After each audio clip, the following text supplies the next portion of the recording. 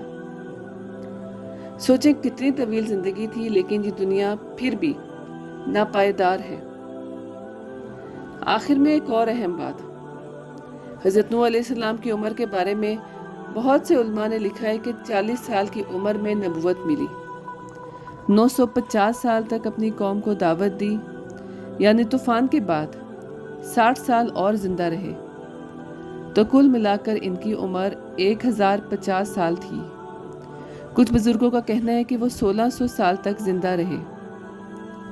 حضرت نوح علیہ السلام کی کہانی ہمیں یہ بھی سکھاتی ہے کہ صبر اور استقامت کے ساتھ اللہ کی رضا کے راستے پر چلنا بہت ضروری ہے۔ نوح علیہ السلام نے اپنی قوم کو اللہ کی ہدایت دکھائی، اور کامیابی کا اصل راستہ صرف اللہ کی عبادت میں ہی ہے، یہ بھی سکھایا۔ اس کہانی سے ہمیں یہ سیکھنے کو ملتا ہے کہ دعا اور اللہ پر بھروسہ رکھنا ہماری زندگی کے مشکل ترین لمحوں میں بھی ہماری مدد کرتا ہے۔ نوح علیہ السلام نے اپنی قوم کے لیے دعا کی اور اللہ کے فیصلے پر ایمان رکھا۔ اسی طرح ہمیں اپنی زندگی میں ایمان والوں کا ساتھ دینا چاہیے اور ایمان کے راستے پر چلنا چاہیے، حالات جیسے بھی ہوں۔ نوح علیہ السلام نے ہمیں یہ سبق دیا کہ اللہ کے راستے پر چلنا ہی اصل کامیابی ہے، اور صبر، دعا اور ایمان کے ذریعے ہم اللہ کے قریب جا سکتے ہیں۔ یہ تھی حضرت نوح علیہ السلام کی پوری زندگی کی سچی کہانی۔ ہم امید کرتے ہیں کہ یہ ویڈیو آپ کو پسند آئی ہوگی۔ اگر آپ کو بھی ہماری یہ کہانی پسند آئی ہو اور آپ کو قرآن و تلاوت کی یہ روشنی دل تک پہنچی ہو، تو پلیز ہمارے چینل اسلامی کہانیاں کو سبسکرائب کریں اور اپنے قریبی لوگوں کے ساتھ بھی شیئر کریں تاکہ وہ بھی اس روشنی سے مستفید ہو سکے۔ ہم آپ کے قیمتی خیالات کے منتظر ہیں۔ نیچے کمنٹس میں اپنی رائے ضرور لکھیں۔ دعا ہے کہ اللہ تعالی ہمیں اپنی ہدایت عطا فرمائے۔ آمین۔